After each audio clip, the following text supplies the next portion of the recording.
When you count cases that you work on, you've helped investigate. So she falls just like this? You prosecuted. Where were most of the wounds concentrated on the body of Jeffrey Wright? We've seen some horrible things, but all those cases, what was done to Tanisha, I don't think I've ever seen another one like that.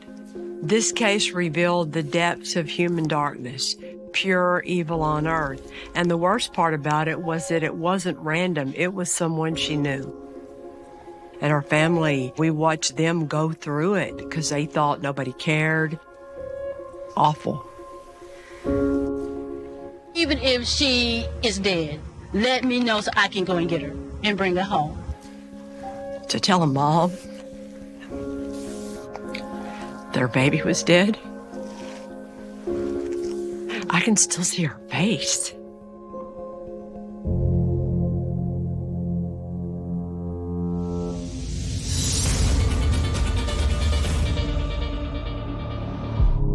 Half light, half me, on the other side.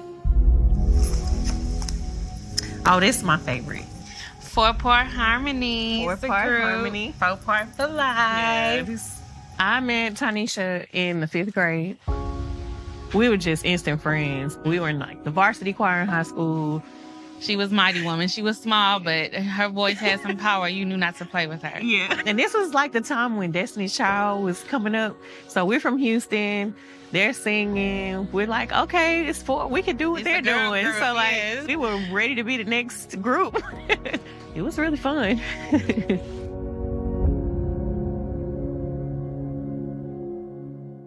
Tanisha had a lot of things to look forward to in life because of all the different talents that she had. She was very smart. She loved school, loved to sing, and she loved to smile and make others smile. Tanisha was very driven. Academics were #1. And our junior year, she won a $40,000 scholarship, and she was able to go to Texas A&M. We were sad we were going to leave each other, but we knew we'll be back. It's time to go change the world. Yeah. Tanisha did the top 3% of her class, cum laude, and that's how she was getting into college. She was so looking forward to go to A&M. She had a bright future, and I just looked forward to seeing it. It's spring break 2007. We were planning to do something on the weekend together. The last time I talked to her was on Wednesday. But we didn't get that response on Thursday. On Friday, Tanisha's still not answering her phone. Like, that just didn't make sense. She's an over-communicator. She would not go off on her own without letting somebody know where she went. Clearly, something was wrong. My mom was like, I think I should call the cops. I was like, yeah, let's call the cops.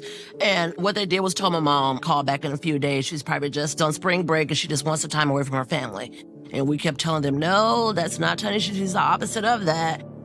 I was bothered that the police didn't take it seriously. She's not a troubled teen. We felt like there needed to be some kind of sense of urgency. We're like, we need to find her now. Something needs to be done. Something is up. Yeah.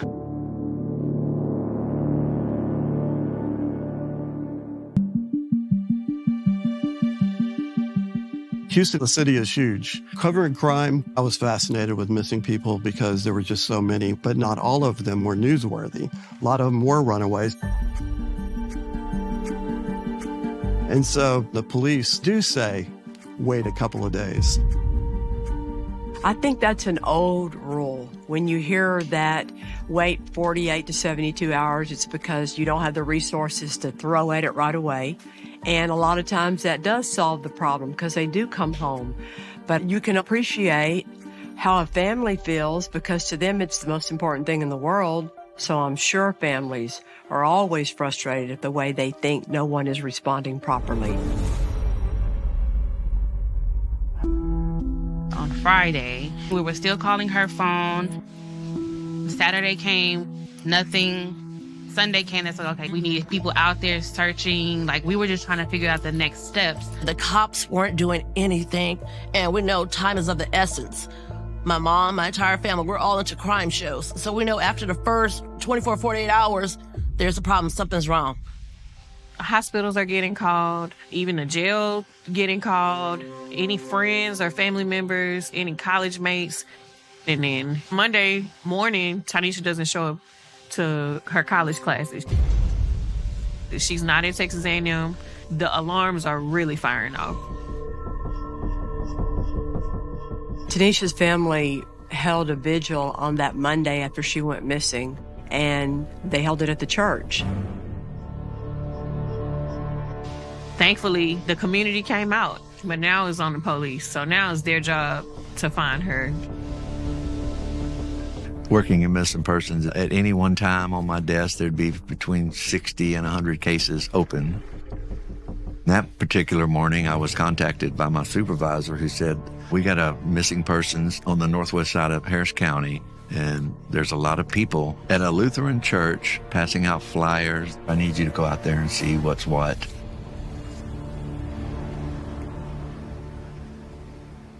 When I pulled up to the parking lot, several people approached me. They had a lot of things that they wanted the law enforcement to do because they have, over the 3 or 4 days prior to me getting there, doing their own investigation. I'm out talking to Tanisha's cousin. She said she'd been trying to call Timothy Shepard, Tanisha's ex-boyfriend. According to them, Tanisha was last seen on Thursday at his apartment that's actually down the street from the church.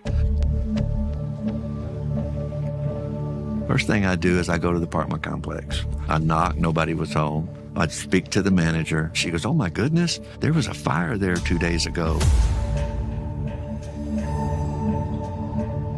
Not only was there a fire, talked to another neighbor. They tell me that they heard shots, gunshots, a couple of nights ago in the woods close to that apartment. So talking to the fireman about the fire is put on the back burner until I can figure out what's in the woods.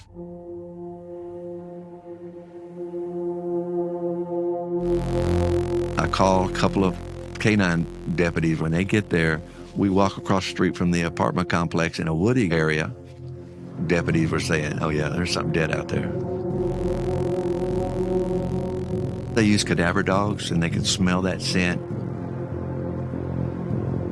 So we get into the wood line about 20 feet and we smell death. He told me that he was talking to the suspect. Suspect? That's interesting. My two main goals were, one, find what happened to Tanisha Stewart. Two, help protect Timothy Shepard from cops who may be intimidating this brother to give them something he does not have.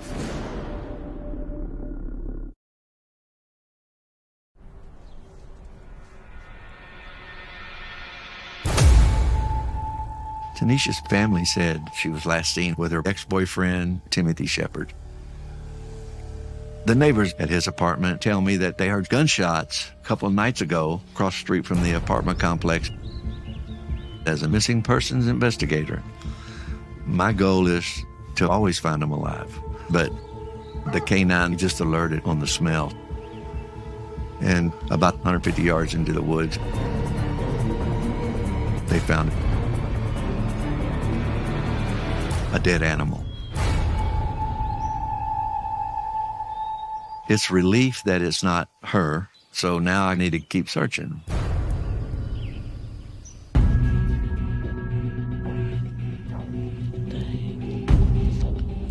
Tanisha met Timothy Shepard working at a pizza restaurant. We found out later on that there was an 8-year age difference between the two of them. You know, I didn't like that part. But Tanisha was so drawn to him, and not just Tanisha, my younger siblings and my mom as well. My mom accepted him as another son into the family. Tanisha and Tim were still together as Tanisha was going to Texas A&M. They were trying to make the long-distance relationship work, but she was like, I'm not letting nothing stop me, especially after the scholarship. So that's when they just kind of like took the break. In college, Tanisha met a new guy. She really liked him. He was a breath of fresh air. He made her laugh. He was her age. She was still in love with Tim, but she just knew she wanted better. Like, she was learning, okay, I just want to have fun and do what I want to do, and that's what she was really enjoying. Maybe she was having a romantic weekend, but she still would respond to your phone call or message at some point.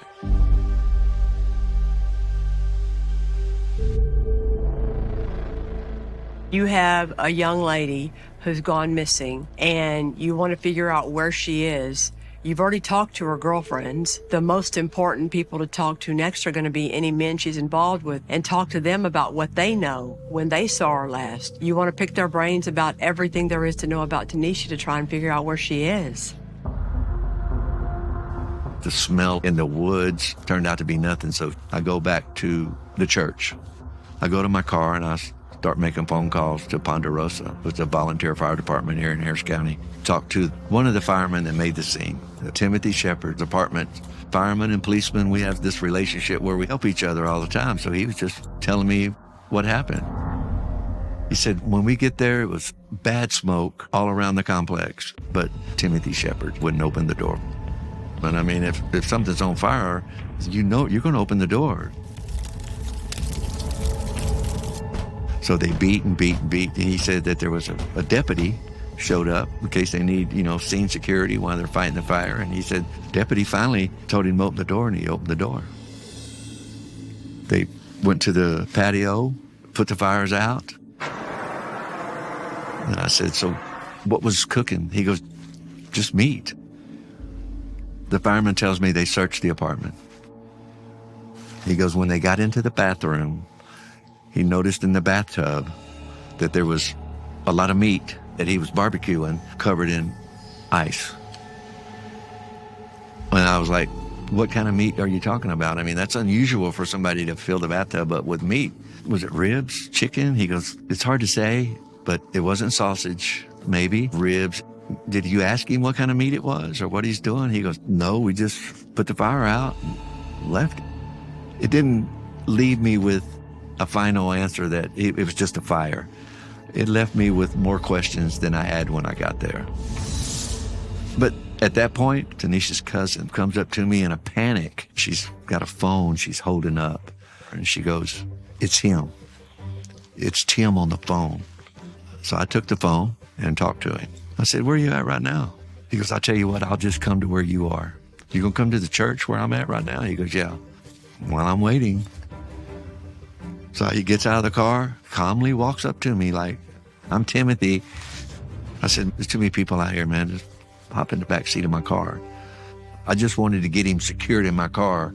It wasn't short, maybe 5-10 minutes before homicide got there.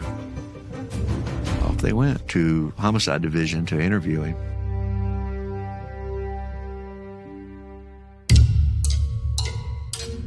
My name is Sidney Miller. I'm a Harris County Sheriff's Office homicide investigator. I've been with the Sheriff's Office for 32 years. I've been in homicide for 22 years. In homicide, it's a dedicated job. It's a calling for a lot of people.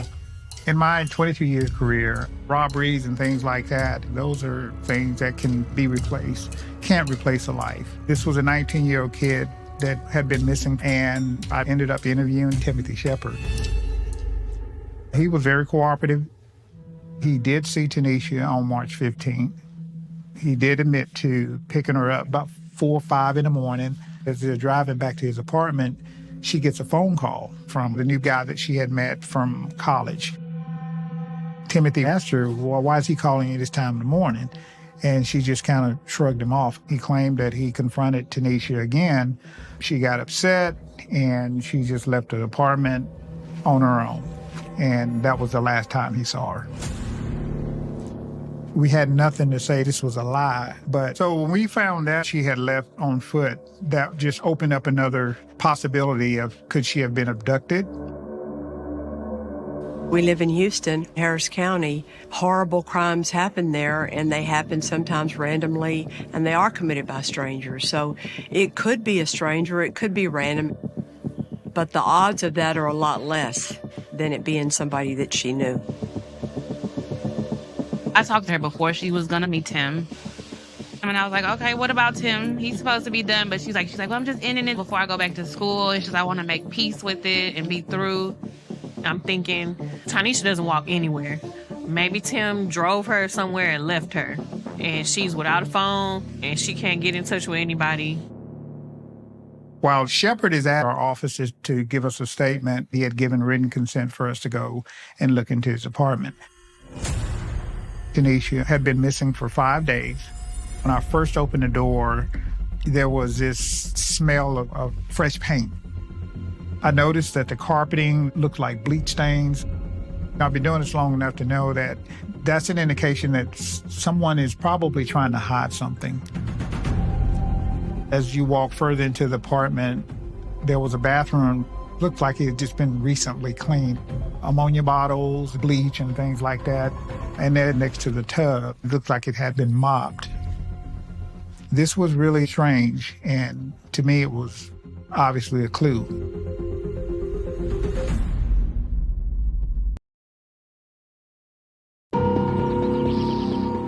When I got to Timothy Shepard's apartment, we found a lot of things that looked suspicious. Our crime scene CSU person did some swabbing for DNA that we submitted for analysis, but there wasn't enough to hold him on or accuse him of anything. We didn't want to jump the gun. This was early on in the investigation, and we knew we had a lot of people to talk to and some more investigating to do, so Shepard was free to leave. I started canvassing Shepard's apartment complex. Old-fashioned police work. You know, you're knocking on doors and talking to people. One of Shepard's neighbors talked about hearing some type of pounding, and he heard the garbage disposal just constantly running. A friend of Shepard's who lived downstairs had confronted Shepard about him barbecuing and had asked for some barbecue, and then Shepard wouldn't give him any barbecue, and he just thought that that was strange. We speak to several neighbors about the smell. One talked about how it smelled like a dead possum. Something wasn't quite right about it. But at this point, I can't talk to Tanisha's family and explain to them things that we found inside the apartment. We still had an investigation going. I think what people don't realize is that there's a lot going on behind the scenes. And law enforcement doesn't always go out talking about all of it for lots of different reasons. So you have a family that doesn't know everything yet, and the lack of communication, sometimes for a good reason. You don't ever want to put your whole case out there. There's nothing to be gained by that. Nobody have seen or heard from her. Something's going on. Something is wrong. We're so many days out. How can I get more people involved to look for my sister? And then I thought, Quanell X is always on the news. We'd see him on TV representing families, any type of social injustice, to be a voice for those who aren't always heard. Something's happened to a family member, whatever it is. I know he loves the publicity. He gets camera time. Quanell X typically has his ear to the community, whether it's police brutality, whether it's police are looking for somebody. A lot of people don't trust investigations, and they need someone to reach out to. I got a phone call from Tanisha Stewart's sister saying, Quanell, law enforcement is not telling us nothing. If anybody can find my sister, it's you. But Timothy Shepard's cousin called me too, saying, my cousin needs your help. He put him on the phone, said, brother, where are you? He told me at the apartment. My two main goals were, one, find what happened to Tanisha Stewart. Two, help protect Timothy Shepard from cops who may be overzealous, may be racist, and may be intimidating this brother to give them something he does not have. Quanell X wasn't a fan of law enforcement. And every time I saw him on the news, he was always slamming us and criticizing us. And from all that I heard him say, we could never do anything right. I've never been seen as a friend of law enforcement. At times, it could be cordial, but it's always tension there because there's no trust. Quanell was walking two paths. On one hand, wanted to make sure Timothy Shepard was getting all of his rights, and on the other hand, he appreciated this was a wonderful black female that had a family that needed his help too. I remember thinking, how are you going to walk this plank here? Quanell showed up the next day, and we both went over to Timothy's apartment. I was going to go up there with him. He was like, no, stay here. Let me talk to him one-on-one. Let me do my thing. walked up to him, how you doing, brother? Embraced him. I said, brother, you all right? And he said, no, not really. Brother, did they harm you? I said, I know law enforcement had you in their custody for a while. He said, no. They just kept trying to get me to confess. We go into the apartment. I could see fingerprint dust residue on the walls and looked like law enforcement had been in there dusting and investigating the apartment. And I could see the luminol that they had been using in the bathroom. There was luminol stains everywhere in the bathroom. He started sweating. And I said, brother, tell me the truth.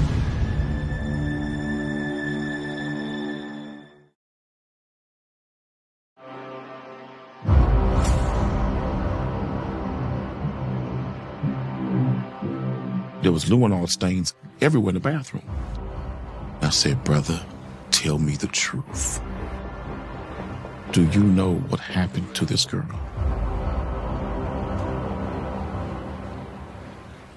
And he went.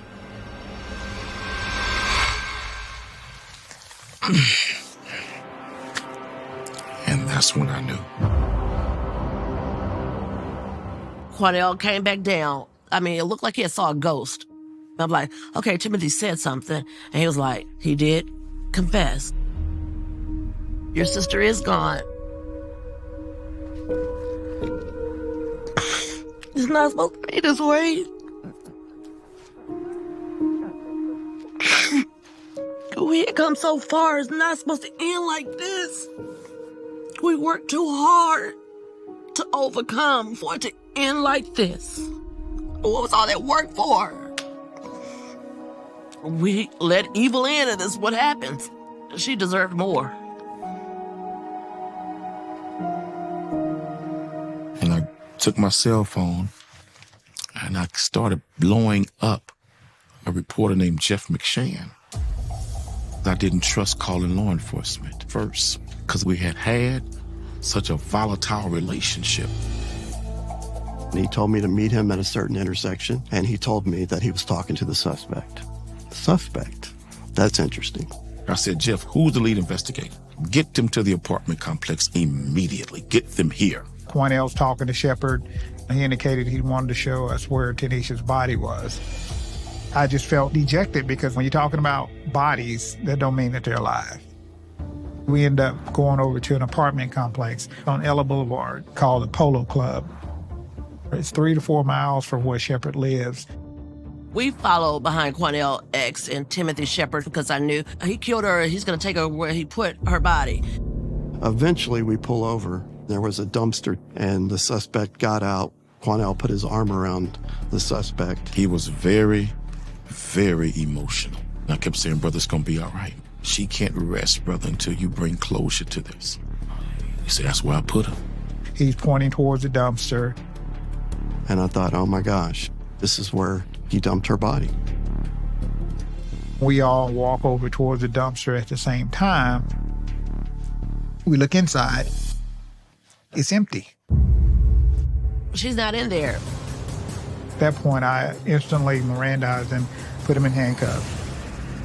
The trash had already been picked up. Her body most likely was at the landfill.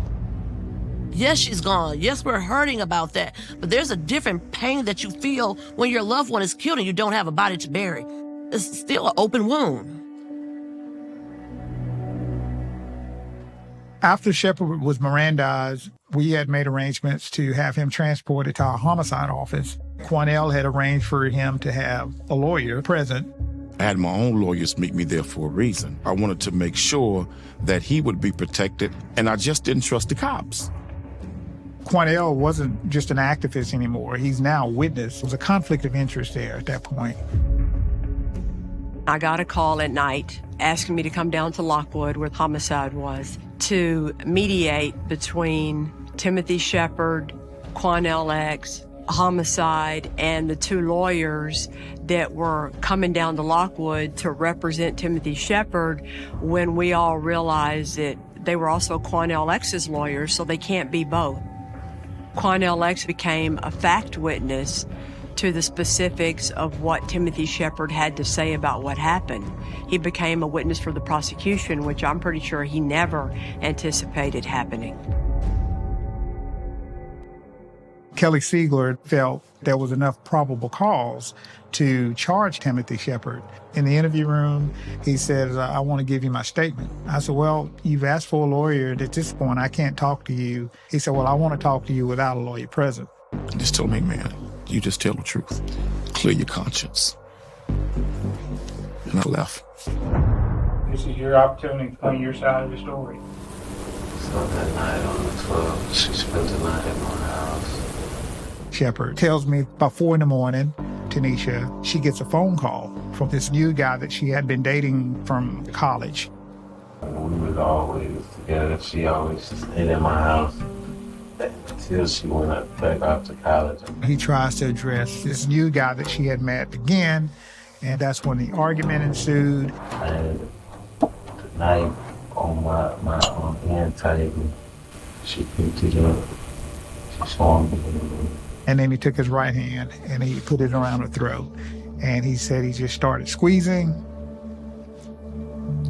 That's when I just snapped and I know I had to choke her. Next thing he knows, she's on the floor, he's leaning over, and she's not breathing. When I was talking to him, it was just this look that he had. He was reliving this whole thing all over again. He said he thought about how the police could track him, so now he wants to cover his tracks. And then you drove to the Polo Club on Ella? You that one? And you placed inside the trash dumps? Being totally true, I still had my doubts about everything. Something just didn't feel quite right about it. You don't get 100% confessions from people. We got this 80-20 rule. 80% of it's true and the other 20 is not. Something that could potentially be worse.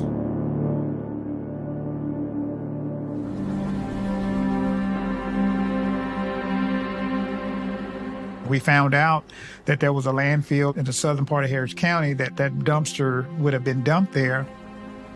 The dump is over 500 acres. They could search for months and might not find anything. What do you mean that you're not going to search for my sister's body in the landfill and that it costs too much money? Would it cost too much if there was your daughter out there?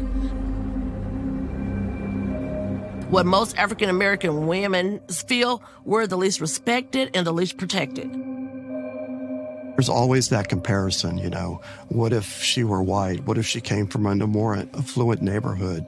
Would the police or the Harris County investigators act differently? If it was my son or daughter that was missing, you know, I wouldn't care what law enforcement was doing. It still wouldn't be fast enough for me. But as an investigator, you have to learn to tune that stuff out and do your job. We still hadn't found Tanisha. We still hadn't found her body. So we still had to do some more investigating to proof up our case.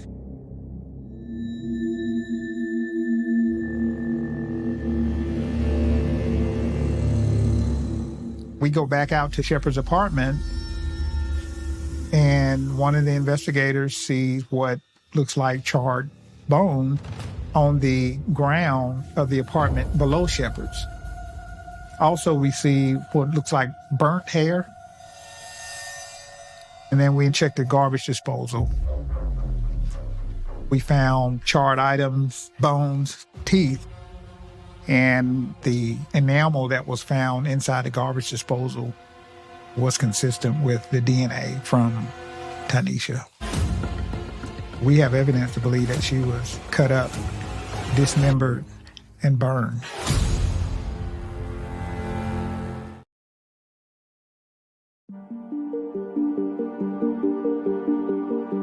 I'm the one that had to go tell Tanisha's mom why there didn't need to be a landfill search. And I was in that apartment that day with 20 people and Quanell X, a room full of very angry people. And I'll never forget her mom sitting on the couch that day with a bunch of strong men standing around her. And I explained to her that we knew she wasn't in the landfill because we knew that she was dismembered and cut up inside Timothy's apartment. And her mom looked up at me and said, "Miss Kelly, are you telling me my baby's never coming home?" And I said, "Yes, ma'am, I am." To tell a mom their baby was dead.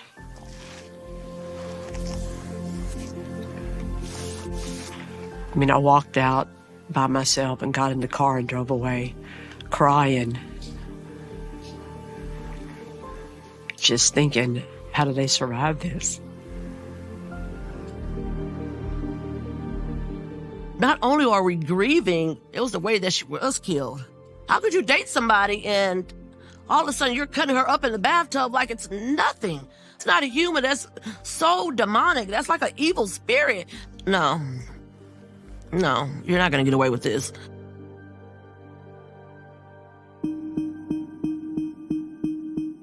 Timothy Shepard was charged with murder, so you're looking at a life sentence for your maximum punishment. When we filed the charges, the case could land in one of 22 different district courts, and it landed in the court where Marie Prim was the chief prosecutor assigned to the court, so it technically became her case. Marie Prim was one of the best chiefs that we had. She was very, very experienced. She was a nerd like me. I knew she was going to be prepared. I knew the family was going to love her. Timothy was represented by Chip Lewis, a very successful, well-known defense lawyer. As a prosecutor, you better have all your I's dotted and all your T's crossed if he's going to be the defense lawyer that you're looking at across the courtroom. I view myself solely as a mercenary. I am hired to provide the best defense that money can buy. Chip isn't cheap. Later, I found out that Timothy Shepard's sister paid for Chip. Chip Lewis had just been involved in the Robert Durst case in Galveston. The jury find the defendant, Robert Durst, not guilty. Somehow, they had made the jury believe that the dismembering of the body did not matter. I do not need to like these criminals, but I will do the best job anybody can if my financial requirements are met. To throw out that confession with all the brouhaha, there was a natural foundation there from which to draw that this was an involuntary statement. He was denied counsel, etc. There was a pretrial hearing, and Chip fought just as hard to try and get the statement thrown out, because in his mind, if he could get that statement thrown out, what a huge win for him as a defense lawyer. The only way to get it thrown out was to legally make the judge believe that it was coerced or he didn't get all of his rights read to him. The impact of getting the statement excluded could have led to the suppression of more evidence, such as the search warrant for the house and the discovery of the remains, making the state's task of convicting him of the murder at all quite difficult. Because it may have impacted the search warrant to go back inside the apartment, I could not let that happen. I fought, and the law was on our side. The judge denied their motion to suppress. The judge followed the law, but as I said, you got to do what you got to do to preserve the client's rights and give them the best defense money can buy. So forward went the trial. We began the trial by setting up the relationship between Timothy Shepard and Tanisha Stewart. He had been physically violent with her. She had shared that with her roommates at Texas A&M.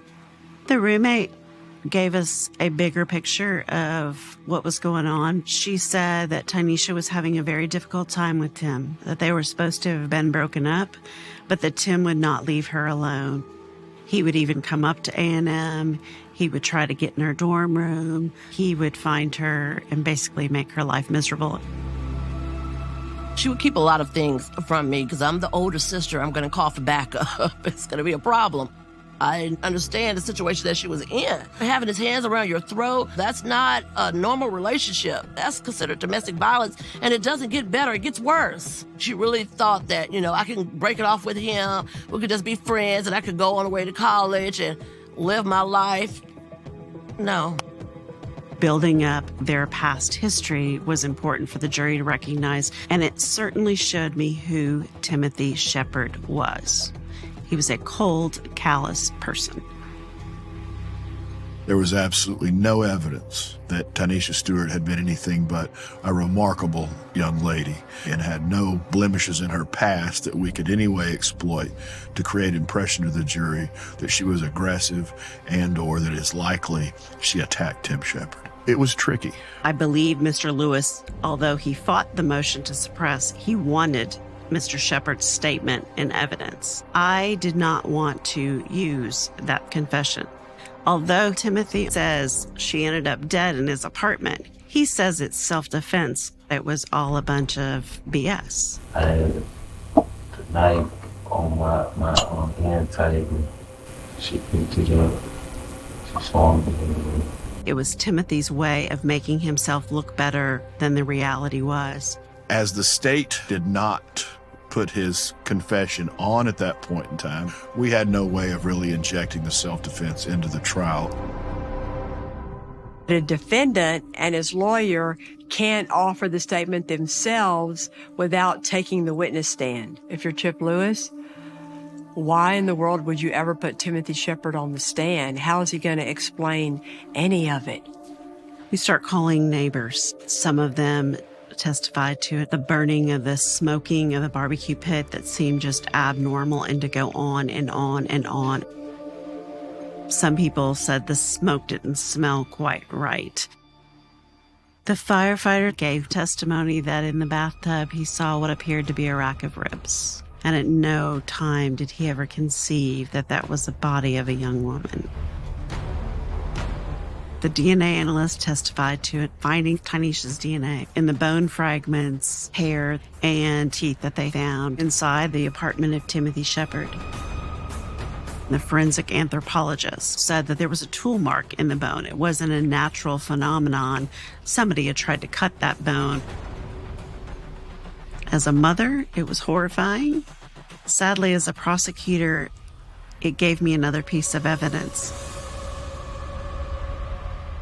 At this point in the trial, Marie Prim has offered Tanisha's girlfriends to talk about her, how she went missing, the literal pieces of evidence of Tanisha's body.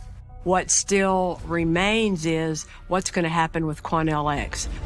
The defense was saying he won't take the stand and tell what he knows because in the streets there's a no snitch policy.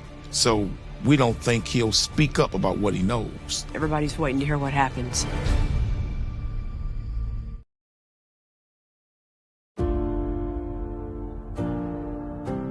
Calling Quanell X to the stand was kind of hold your breath moment. Is he even going to cooperate with us? Marie Prim was praying that I would keep my word and that I would not take the fifth, that I would testify. But I gave my word that I would fight for justice for Tanisha Stewart. It was extremely powerful in the room with him. His ability to make you feel what he observed, it was very powerful testimony. The jury was out for just 4 hours, which in my lifetime is not very long. And the jury came back with a guilty verdict. I felt in my heart that they're going to convict him. But don't get your hopes up yet. Let's see what the jury says, see how much time they get him and how much time he really has to serve. Is my sister going to get her justice that she deserves? During the guilt phase of the trial, we didn't really get to talk about the self-defense claim. But in punishment, Timothy Shepard wanted to try to demonstrate how this happened. It was pretty apparent Chip was trying to talk him out of it, but when it comes down to it, the defendant gets to make the call, and he wanted to testify, and Chip was stuck having to put him on the stand. If Timothy Shepard was going to testify, I want him to show the jurors what he did to Tanisha. So he was able to get from behind the witness stand and actually show Marie Prim how he grabbed Tanisha that night. You could feel it in the courtroom when he put his hands around my neck. I think was powerful. It is a product of excellent lawyering on the prosecution to get a defendant to show in front of the jury exactly what happened. Timothy Shepard gave a confession. I was very surprised at the details that he gave me. He left to go get a saw to come dismember her body. He talked about how he had taken some pliers to remove her teeth from her skull. He went through great lengths of trying to cover his tracks. This is like some Jeffrey Dahmer type stuff. When I said, and then you put her on the barbecue pit, he corrected me to tell me it was a smoker.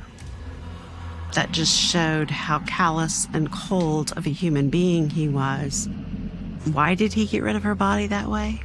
So no one would ever find it, and he would never face the consequences for what he did. They did not give him life, which was a maximum punishment. They gave him 99 years and a maximum fine. Is it justice? No. She's still gone. We who come from economically disadvantaged communities dream of a Tanisha Stewart because she could have been a light and a symbol to say to young African-American girls, in spite of, you still rise. We had lost someone of great significance. There was a time when I thought I would never, ever have a conversation with Quanell X, that we would never be on the same side of the game. I opened my eyes, my heart, my mind, made me a better prosecutor. It gave me hope that the relationship with my community, the Black community, and law enforcement could change for the common good of our community and our city. I'm just sad that she didn't get to go be who she should be. Show us all. She don't have anything. She's not here. She doesn't have any kids. She doesn't have any CDs out, music, no husband. She was right there. It was just beginning to take off. And it was snatched away. Because we didn't see the evil that lurked around us.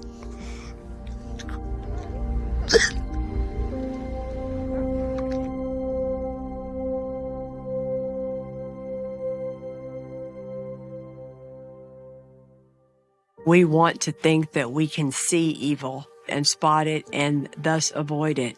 What I've learned in this job is that you can't ever see all the evil that there is in this world. If a man puts his hands on you one time, he's going to do it again. If you're dating someone like that, run. When you have a victim like Tanisha, everybody understands what's most important here. You come together and you unite to get justice for her. And that's what happened.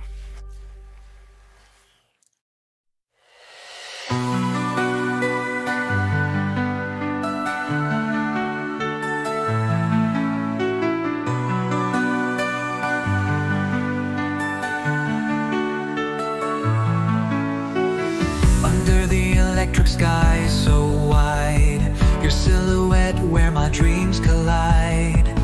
Flashing lights and the rush they bring. Your name's the only song I wanna sing.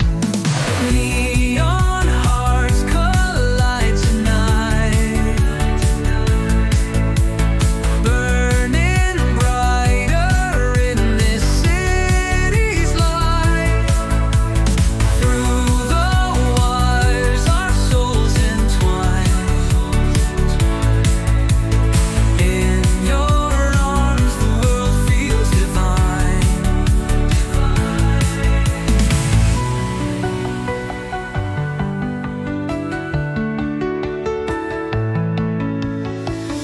Every beat of this glowing world is a promise just waiting to unfurl. Hold my hand, don't let it go. With you the mornings endlessly glow. Neon hearts collide tonight, burning brighter in this city's light. Through the wires our souls entwine. In your arms the world feels divine. Clouds of color as our hearts burst. Electric tides they quench.